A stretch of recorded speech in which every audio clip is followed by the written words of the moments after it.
fast. So I'll get going. Good to see so many of you here, and it seems like everyone fits quite nicely in this room. So this one's been allocated well. I'm going to make this talk interactive as much as possible. So I'm going to talk about exceptions, and in particular, you've probably been looking at the list of adjectives in front of exceptions up there. I'm going to go through each of those different points: delimited, monadic, dependently typed, accumulating, checked exceptions, and explain why they are desirable properties and why it's something we can do in Scala. If you have any questions, if I explain something badly, which I will inevitably do, please just shout out, let me know, and I will happily explain in a bit more detail, as long as there's time. So, first of all, who uses exceptions anywhere in their code? So, good, it is pretty much everyone. I hope it's not just that the people who use exceptions came to this talk and everyone who doesn't went to a different talk, but you at least have experience of using exceptions. Who's used checked exceptions in Java? So it is pretty much everyone as well, okay. And you will have noticed when you move to Scala that Scala does not have checked exceptions. Everything is effectively a runtime exception. So this is one of several influences for me working on this project. I've always thought that exceptions in Scala are inadequate. They're inadequate in Java too, I think, in different ways. But Scala sort of provides exceptions because the JVM requires it. They're an essential part of the language, but it doesn't really commit to a sort of Scala way of doing exceptions. So I've thought this for a long time, for a decade or more. And also, people deal with exceptional cases in different ways, and nobody can really agree on the best way of handling them. So I'm going to ask, do a quick poll again. Who uses Scala util try for handling exceptions? So that is pretty popular, actually. I'm surprised it is quite so many of you. Who uses anywhere in their code throwing and catching? Java style, yeah. Sorry. Okay. And who uses either to capture exceptions? Okay, a few people. Who uses option? So you can't even agree individually as to what the best way of handling exceptions is. Who uses some other way of handling exceptions as well? So is that Scala-Z validation? Yeah. Okay. Futures, yeah. Good point. I will talk about futures. Excellent. You're using Scholastic. Cool. So we haven't agreed on like the perfect way of dealing with exceptional cases in Scala. So can we make some progress here? Can we unify this in any way?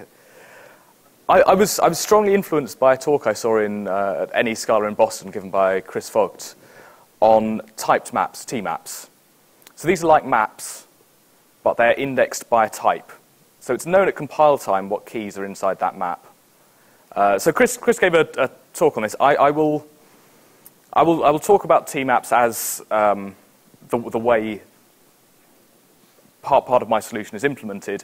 I won't talk about the details of that, and I'd recommend going and seeing Chris's talk, which is there's a video available somewhere to find out more about that. But I will give quite a cool demonstration of how you can use T-maps later on. And I'm motivated to do this by my need for a good way of dealing with exceptions, in particular in the Rapture libraries, which I work on. So Rapture has a number of modules. One of them is a JSON library. Another is an I/O library. Both of these things have sort of a common success case for many operations, and they have failure cases, the exceptional cases.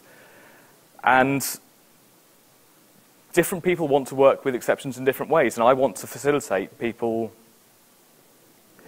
handling exceptions in whatever is most convenient for them. So this is the motivation for me to provide a very, very general solution to this problem. So we talked a bit about these different ways: throwing, trying, catching.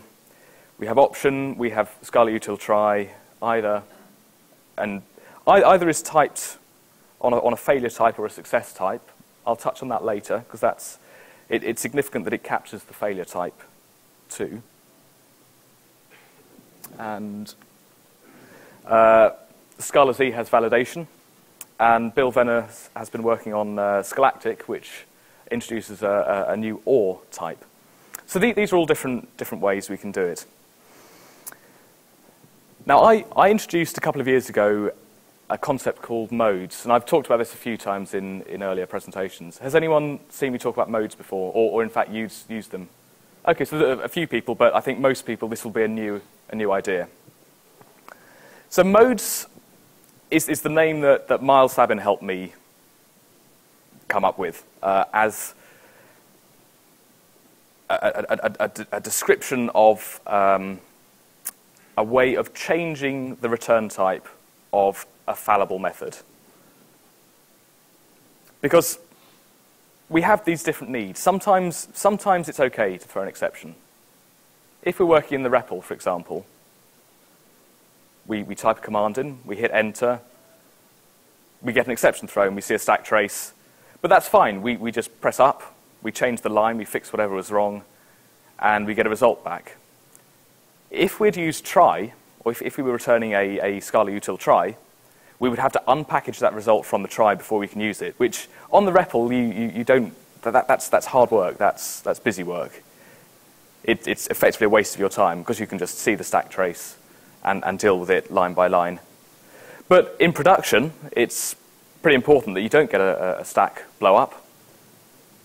You don't want that to be discovered in production. You want to be able to preempt those cases before they happen and deal with them. So we have different needs. Now in Raptor.json, this is a very, very short example of some Raptor.json code. I have a value here called, can you see the cursor actually? Or I can use the, yeah, it's probably easier for me to use the cursor. The cursor is also captured on the video, which is an advantage. So we have a value, which is some JSON. It represents some dynamically typed JSON. We don't know if it's an int, string, double, an object, an array, or what. But we can statically try and get a string out of that. Now, that might succeed because the JSON happens to be a string, or it might fail because there was an int there or an object. So this can succeed or fail. By default, if you don't do anything else, this will throw an exception. So that is how Rapture was designed originally. So in REPL, that's perfect because you don't mind exceptions. In production, it's kind of problematic because we want to be told, we want the compiler to help us to sort of force us to look at the failure cases which we possibly hadn't considered. So what we can do is we can say, import this thing here, Rapture core modes return option. So with this import in scope, we have this exact same line of code. This is character for character, identical to the previous slide. But with this import here, we now get a different result. We now get either some of a string or none in the case where it's a failure. So this string is the same string you would have got before, except now it's wrapped in an option. So is anyone a little bit uncomfortable by this? This should seem a little bit weird. We've imported something, and it's suddenly changed the way this method works. Good. I mean, this is meant to feel weird. You're meant to be a bit uneasy about this. But you're also meant to get used to it eventually. So I'm going to show you another example. If we import Rapture core modes return try, guess what this does? We run the same code, and now we get a success or a failure. So we get a Scala util try coming back from that. This import is changing the return type of the method. Now, the way modes are implemented doesn't use any fancy macros. It does use a combination of three reasonably advanced Scala features. It uses high-kinded types. it uses implicits, and it uses dependent method types. Now that's the implementation. The implementation is quite complex. From a user's point of view, all you see is you import this, and now we're changing the way that exceptions are handled for this particular method. Is that all okay? Or still scary? Hopefully a bit of both. By the way, I said interactive, so talk to me. Tell me if it's good or not. Still scary, okay. So someone at the back mentioned returning futures. We have a mode for return future. If we import this, and if we also import an execution context. So whenever we create a context, a future, we need an execution context in scope in order for that to work. So the same is true if we're in the futures mode. If we have these two things, then we call this. And not only is it wrapping the return type, it's actually changing the way, probably changing the thread that code is executed on. So this now gets dispatched. This method call returns instantaneously. I mean, converting to a string is going to be quite quick anyway, but if this was something that could run for a few seconds, it'll return instantaneously, or pretty much instantaneously, and the work will be dispatched to a thread pool or a fork join pool. And you'll get a future back, which will be completed at some time. So we're using a mode to actually change the way the outcome happens. Andrew, yeah? So when you're using this in code, and you'll say assigning the result of this to a val, Yeah. would you recommend to people that they explicitly give the type, so that kind of binds, you have to have the right mode for it? Or would you say don't? I would say don't explicitly ascribe the type any more than you would anyway. So if you have a code policy of always ascribing types to vals and defs and so on, carry on. If you don't, it's fine. And there are very few places, I can't think of any, in fact, but I'm not leaving out the possibility that there are some cases, corner cases, where you get bad type inference. But it is pretty seamless the way it works. It's as if that method was always intended to return a future, provided you've got this implicit in scope. Yeah, well, no, maybe I'll preempt the question. I don't know. If you have, for example, a for comprehension which chains a few of these together, if you're, so say you're, for example, reading a file, I will give this example later. Say you're reading a file from the web, you're parsing it as JSON, and then you're accessing a value in the JSON. You could have each of those as, you could be in the return try mode, and those will chain together nicely as in the monadic fashion. If you switch to the return futures mode, you could change that the way the code works without actually changing the code apart from the import. So by not ascribing the types, you have the flexibility of changing. Having said that, if you switch to the throw exceptions mode, the default, they would then no longer make sense in the monadic context of the for comprehension. Was that where you were going, or was that completely tangential? Yeah. Different stuff happens, yes. Yeah. So, I mean, you're right if you feel a little bit uneasy about this. I would like to, because I think there's a sort of perspective coming from Java that imports are very simple things. They're just like simplifications of names that appear in the subsequent code. They're not something that can actually change the behavior fundamentally of the code. I would like, because Scala has all this flexibility and you get these wonderful features as a result of that, I would like to sort of open up the possibility that imports can do that, and sort of open your mind to the possibilities of imports, and start to think about what's being imported and how it might change the way your source code is interpreted. So I think this is the last example of a mode, returning either. So same again, we import a different mode. Same thing. Now we get one of two possibilities, either a right of a string, so that's the success case, or we get left of a data get exception. Now it's not just an exception. It knows that it's a particular kind of exception that is dependent on the method we were executing. So in this case, we were trying to get a value from JSON. Now that can potentially throw a data get exception. And it knows this. So it's able to know that the left branch of the either can only possibly contain a data get exception. It can't contain a null pointer exception, for example. Now what that gives us, we can then use pattern matching on that value. So we try and get the string, we're in the return either mode. If it's right, that's successful, so we just return the string. If it's one of two possible failures. Now, data get exception happens to be a sealed trait with two case classes as implementations. Type mismatch, which means you're trying to get a string from an int, for example, or missing value, which means that the value just isn't there. The JSON is empty. There aren't any other possibilities. It's sealed. You can't have like validation exception. And because this is all typed, the compiler will very carefully check that you've handled all the cases, and it will tell you if you've missed one out. So we get exhaustivity checking on this result type. Yeah?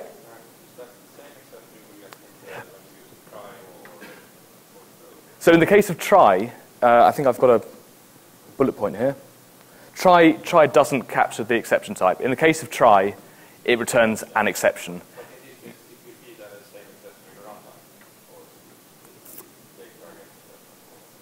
Sorry, I didn't understand the question. Yes, it will be the same exception. In the case of try, you will have to pattern match against it. Yeah, it's a good question.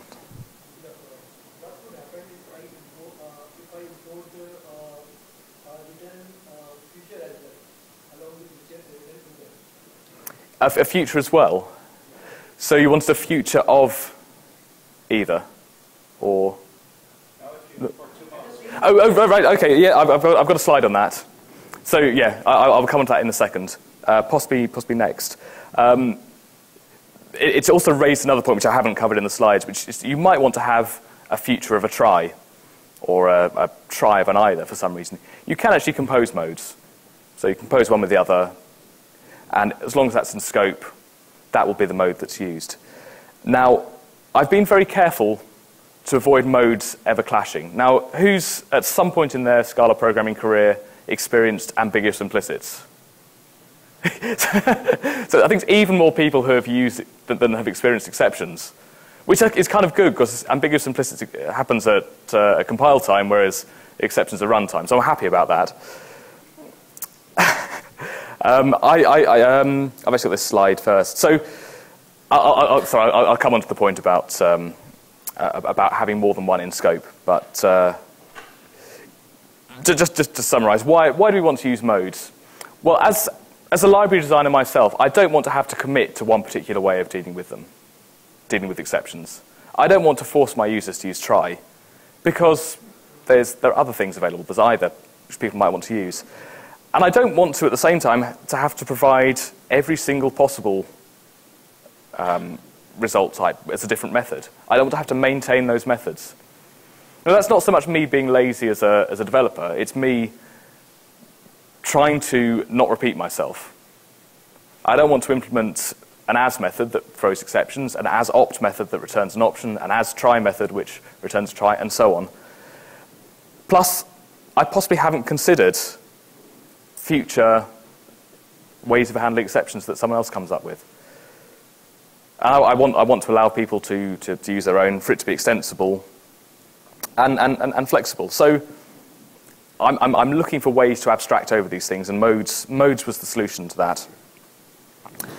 And from the user's point of view, if you're familiar with using one version of the API in the REPL, you're familiar with throwing exceptions, you know what the types are. If you then move to a different mode in production, you know that the types will be translated in a very consistent way. They'll be wrapped in option, or they'll be wrapped in try. So familiarity with one API makes you familiar with another mode. Okay, so exceptions in Java. This is just a recap. There are two kinds of exceptions, checked and unchecked. In the case of checked exceptions, we are forced all the time, and it's actually really painful to either handle every checked exception type or declare it as being thrown by a method. And if I think back to all the time I spent when I was programming Java 10 years ago, how much time I spent rewriting method signatures to declare a new throws type, or trying to coerce an exception to be thrown, but still fit in with the signature that was declared by some super interface. It was very frustrating. So much busy work is done in Java to try and work around these checked exceptions that it's actually not so much Java being safer than Scala, although it is on the face of it offering more of a safety net over possible exceptions being thrown. It's actually making life more unpleasant for the programmer. So I don't want to walk straight into that same trap again.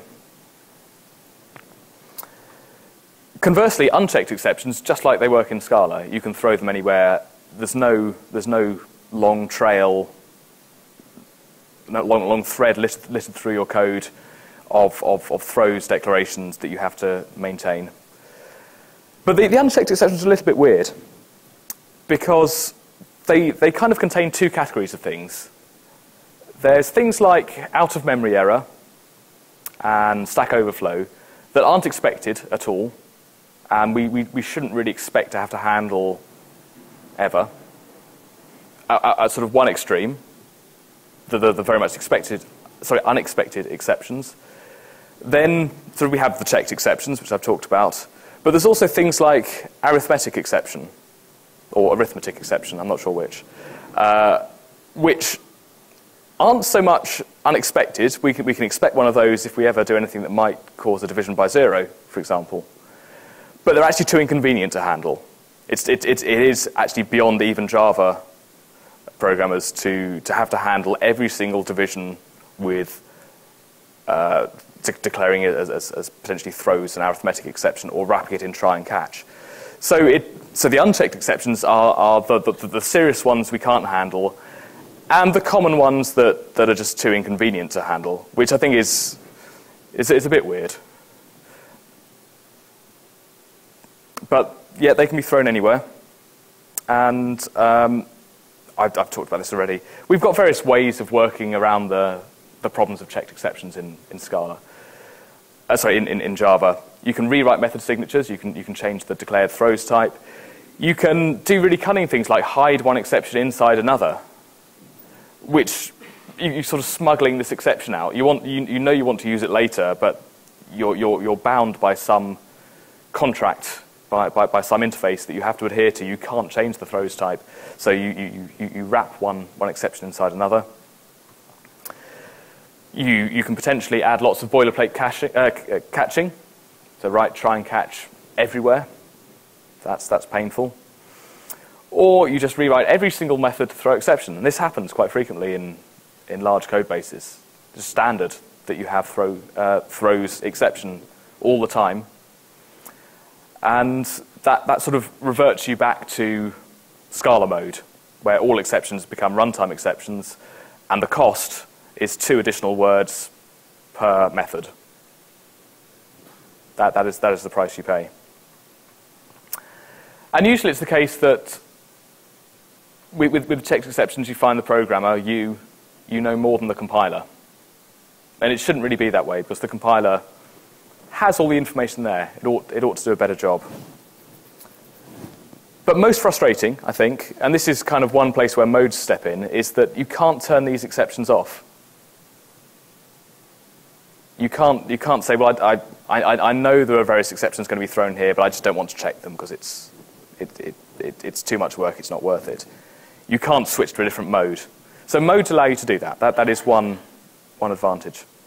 I will get on to the question about multiple modes in scope. A mode is just an implicit. So it is determined using implicit resolution. So its scope is the same as the scope it's imported into. So that can be at the top of a file. So you can have one mode for a particular file. It can be in a class body or a method body. It can be in a package object. And it's scoped by the same rules that Scala uses for scoping everywhere else. So this is an advantage. We have good ways of delimiting where modes are applicable. And of course we can change between modes. But we want to avoid the ambiguous implicits issue by having two in scope at the same time.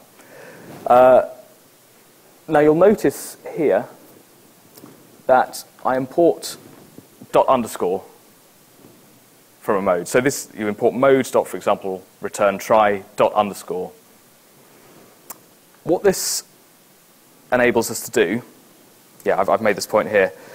We don't import some mode, sorry, we import some mode dot underscore, we don't import some mode. Now this is the trick you can use in your own code if you have cases where you want users to be able to change between two different alternatives for implicits.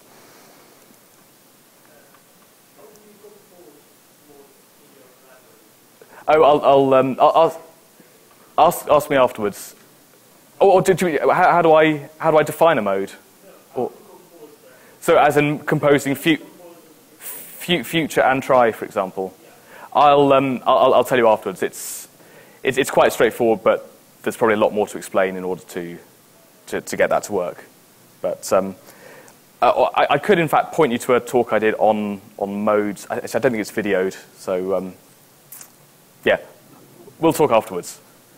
And anyone else who has anything that seems like a particularly esoteric usage that you want me to explain in more detail. Right, so the point I was going to make is we import the underscore, so everything inside that mode value.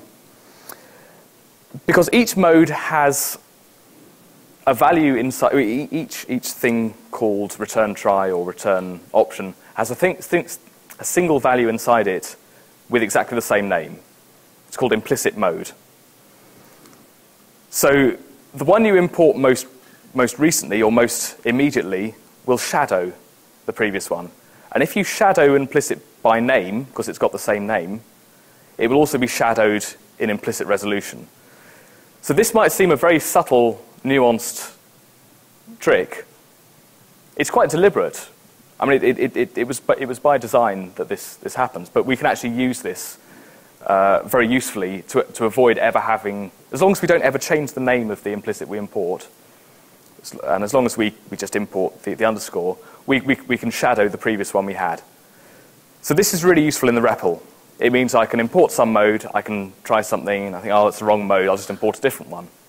Try it again. Before I came up with this trick, I had to somehow magically create a new scope and like unimport the previous one. I would generally just restart the REPL because it was too much hard work. So this is much nicer. And you never have more than one in consideration in implicit search. So here's an example. This is an example of a REPL session. Can you see all this? I think it goes right the way to the end. We try JSON parse and then some empty JSON. This is a method that returns a modal result. So by default, we just get a plain JSON value back. Now we import return try, same thing. We're getting the success value back. We try return option. Now this is importing something which shadows the same something of something with the same name in there. So we're now using the return option mode, and we get this different value here. All okay with that? No one's saying anything, but everyone's nodding. I'll take that as a good sign. Okay,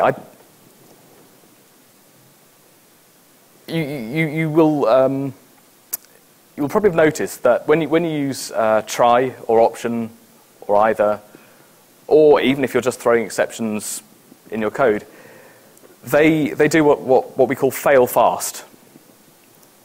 If there's a failure, that's the end of that execution. We start popping frames off the stack until we get our exception caught. And those frames will never come back. We've lost that chunk of the stack that was our context for execution. We have no way of noting that the exception happened, noting that there was a failure, but carrying on anyway. That's not an option. That's not a possibility. So I'm calling that failing fast. And it's probably what we're familiar with if we haven't used things like or in Scholastic or validation in Scala Z. So this is completely unrecoverable. I'm making all these points in advance of displaying them on the screen. So a good question you might ask is, can we have a mode that accumulates exceptions? So if you have a failure, well, we're going to say carry on. Note the exception and try again, see if we get another exception. Maybe carry on after that and collect them up and then return them to the user. Well, we couldn't before, but I made some changes to the way modes work, and now you can. These are the things we want from a perfect exception handling type. We want to distinguish between the expected and unexpected exceptions, the checked and unchecked. That's one thing. We want to be able to accumulate exceptions, so we want to be able to carry on after a failure and collect up all the possible, all the actual failures. We want the type to encode what those exceptions are. So like we had with either, we want to know that it's a data get exception or a parse exception. We don't want it just to be exception. And we want it to work in a for comprehension. We want it to be monadic, or at least fit the monadic syntax. So I've written an exception type called return, which is similar to try or similar to or, but it has three possible states. I'll tell you what they are. Answer, that is the successful case. Answer just wraps a successful value of type success, one of the two type parameters. Errata, this is a collection of all the failures that might have happened. So it's either an answer or an errata, or if something really weird happened, then we have the unforeseen case. Now this is just this does fail fast. If you get an out-of-memory error, we don't want to continue. We want that exception to bubble up. So this is the case where it doesn't fit into any of the error types we were expecting, but I mean it's still an exception. We still have to handle it. We can't proceed otherwise. So I'll show you an example of this. This is the same line of code I've shown you every time so far. Try and get a string from some JSON. Well, that was successful, so we got an answer because we're in the return result mode. What if we try and get that as an int? Can anyone tell me? Errata, right, okay. So you get errata, and it formats it nicely like this. There was actually only one problem, so there's only one type mismatch exception listed here. There could be several. Another one. Can anyone tell me what this would do? Any guesses? So you guessed errata. No, it was unforeseen. You didn't foresee that. It was an out-of-memory error. Yeah, no one saw that coming. That's not a production example. No. So I'll show you an example of how we can use this with where we have multiple exceptions happening. So in Raptor.js, oh yeah, Andrew. Before you get to that, who defines the list of accepted or expected exceptions versus unexpected? I haven't actually finalized what they will be yet. So, well, sorry. The developer's job or the user's job, say? Can I split your question in two? Yeah. So, who defines the expected exceptions and the unexpected ones?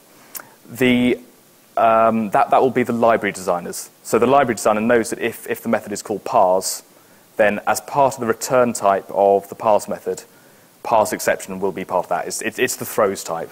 It is essentially the throws type.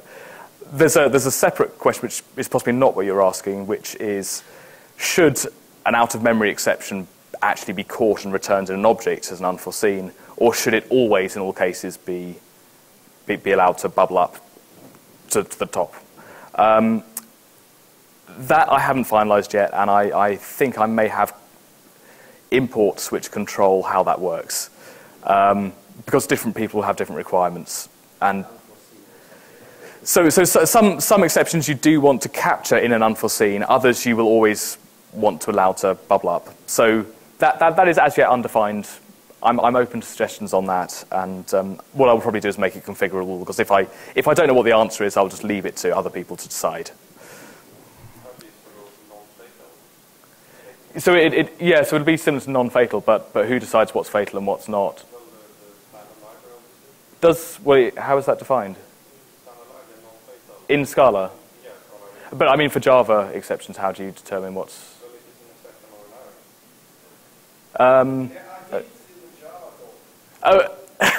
So you read the Java doc. Okay. I mean, there might be a much better answer than my answer to this, which is like read the Java docs or check for the presence of some interface.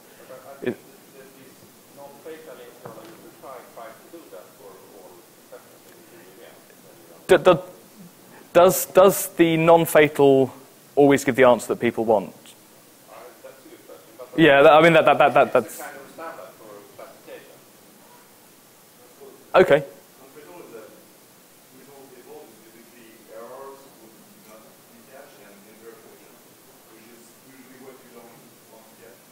Right. Yeah.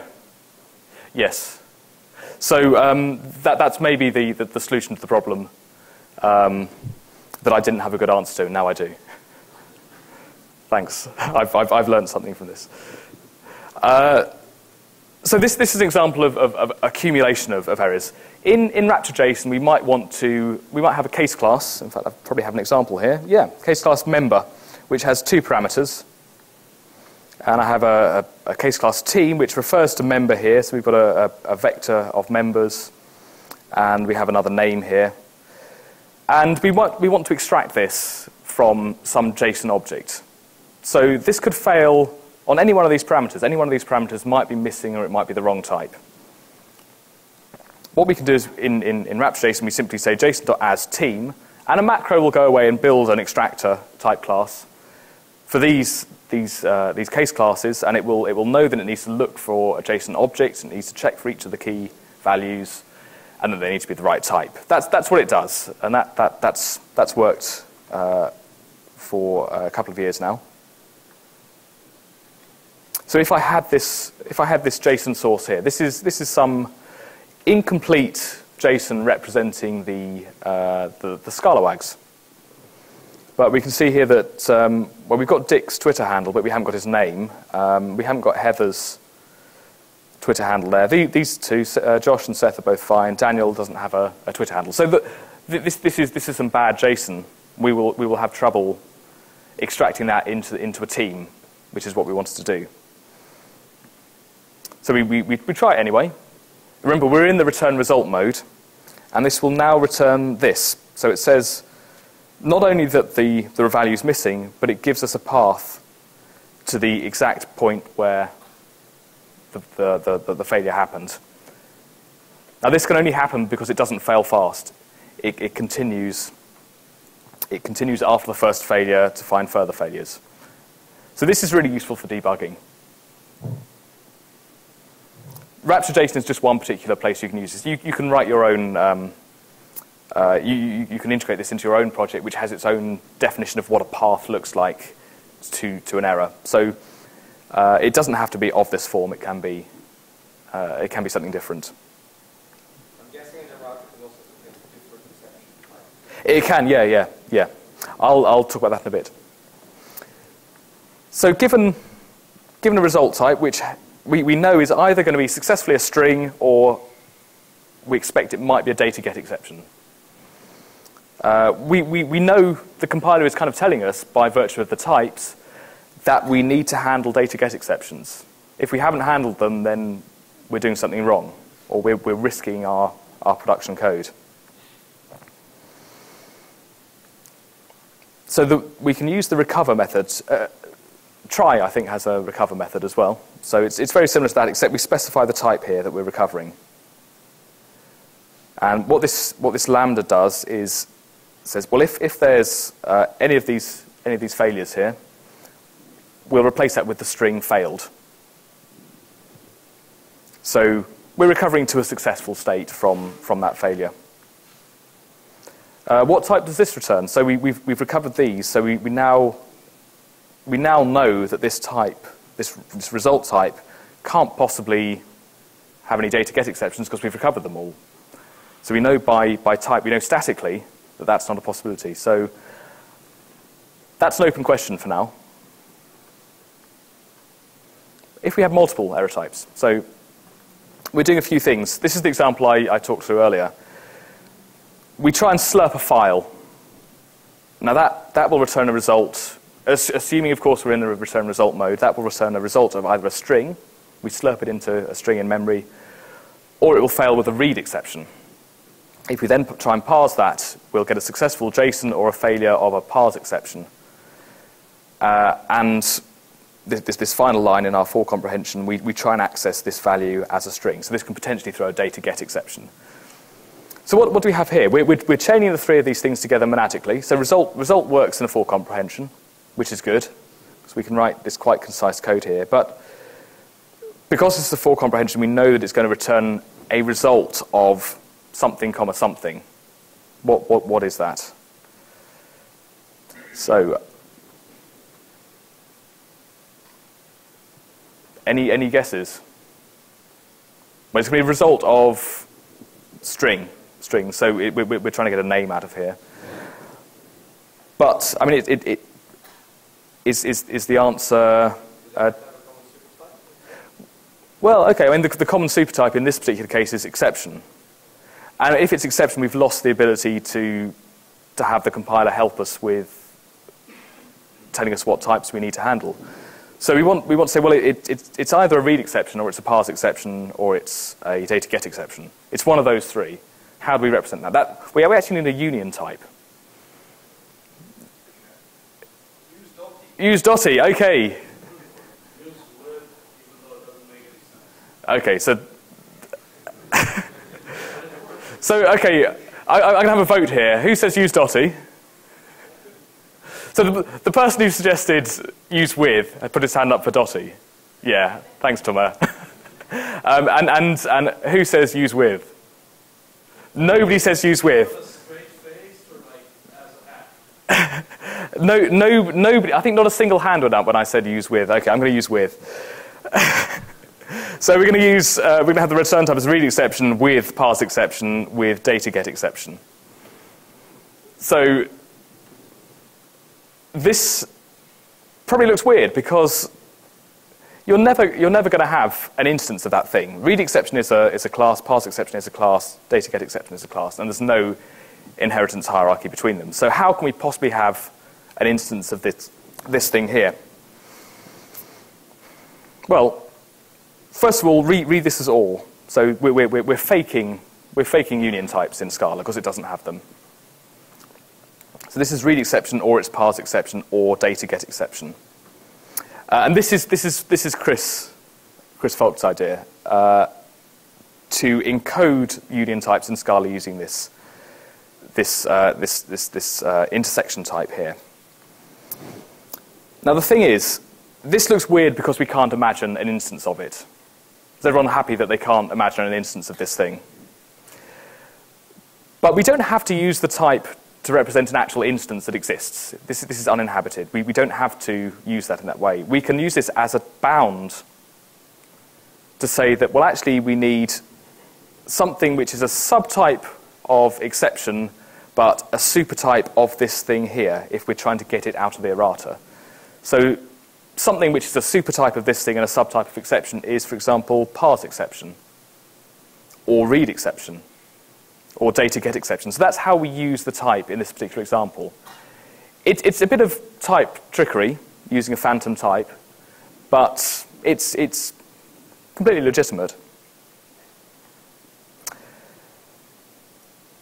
And when we have an errata, the errata uses this concept from Chris's idea to contain a collection of exceptions, a multi-map, in fact, of exception types, which are known statically. That's the key thing. We know at compile time what possible types of exceptions will be in that map. So we know that we can get a value out by a typed key rather than a value runtime key, and we know it'll be there. Or we know that it's possible to get it. Who fully understands type trees, type maps now? Seth, is that Seth? I can't really see. Yeah, good. My question is about the order of exceptions. Does the map know what order the exceptions happened in if there were more than one? At the moment it doesn't actually, but I do want to do this because I think it's interesting to. I mean, at the moment they're grouped by the exception type. There aren't that many use cases that have that fail with one exception type, continue and then fail with a different exception type. Normally it's all of the same type, so they do actually appear in order as much by chance as anything. But I don't want to rule out the possibility that such a thing could happen. So I do want to encode in the map somewhere, in the type map somewhere, the order in which they occur, so that you get better debug output, basically. So I'm going to give a demo of to just give you an idea of better idea of how type maps can be used. It's a completely different context, different domain, but it's basically the same idea, and I'll show that in the REPL. Now I'm going to use Rapture Internationalization, or I18N. Now what this library does, it's actually a really tiny library that does a couple of cool things, which is to represent internationalized strings. So I have a single value, which I want to represent let's just have an English string here. This is an internationalized string, and part of the type is EN, representing English. This is how I create one. I just use the EN prefix. You've probably seen string contexts where that begins with an S, and you can substitute values into a string. This is the same feature of Scala, but it's being used here to return an English internationalized string. Now what this object here represents is a string in multiple languages. Turns out only one language, English at the moment. But if I were to say, bonjour le monde, there we have a single object representing both English and French now. And part of the type, this is the key thing to take over to the exceptions example, is it's English with French.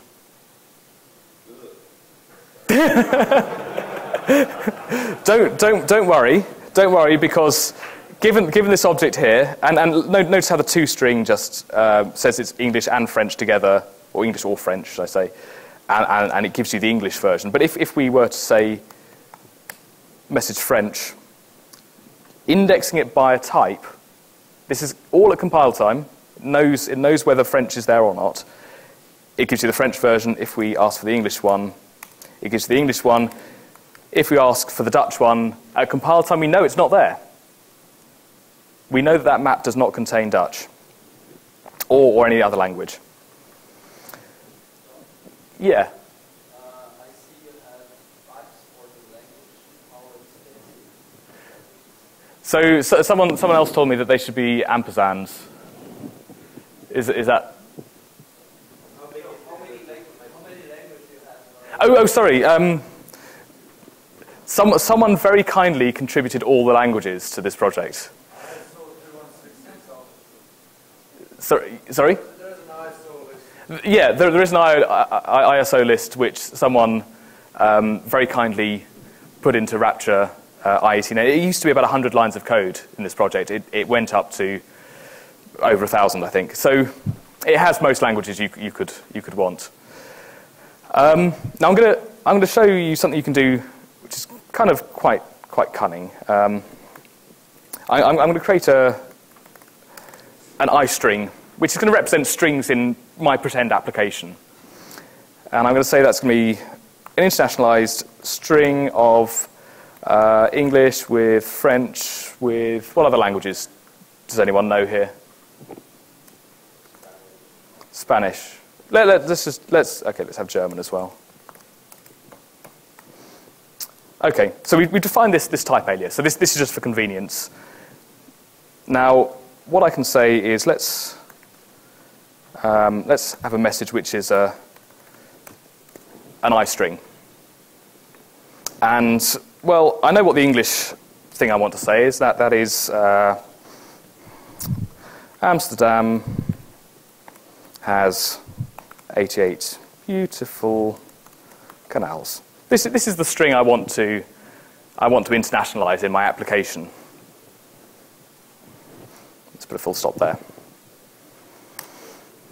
Okay, well, this is a problem because the compiler knows that in order for that map, that typed map, to definitely have English, French, Spanish, Dutch, and German, I need to obviously provide them. So this is the compile time type error. It's forcing me to fix this issue. And it very kindly gives me a list of all the things that are missing. So as a software developer, you're writing this code, and you need to provide the French, Dutch, German, and Spanish versions of this string. What would you do? Google Translate? There's actually there's a better way than Google Translate. Let's just import Rapture Translate. And then try the same thing. And come on, compiler. Come on. Oh. There's well, the problem is, this is going to be incredibly disappointing. I have, let me try it again. Let me try it again with my phone held up here. Because my internet's coming through here.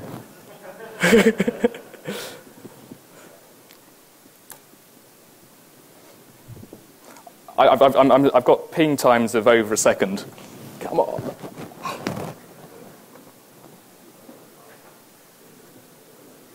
The Wi-Fi was bad yesterday. Can you add a different translate function? Yeah. Can you add a different implementation to translate? What do you mean by different implementation? You've got Google Translate. Yeah, so what this is doing, and it's very disappointing that it's not working because I'm seeing occasional pings coming back. It's sending a message off to Google Translate saying translate this text, and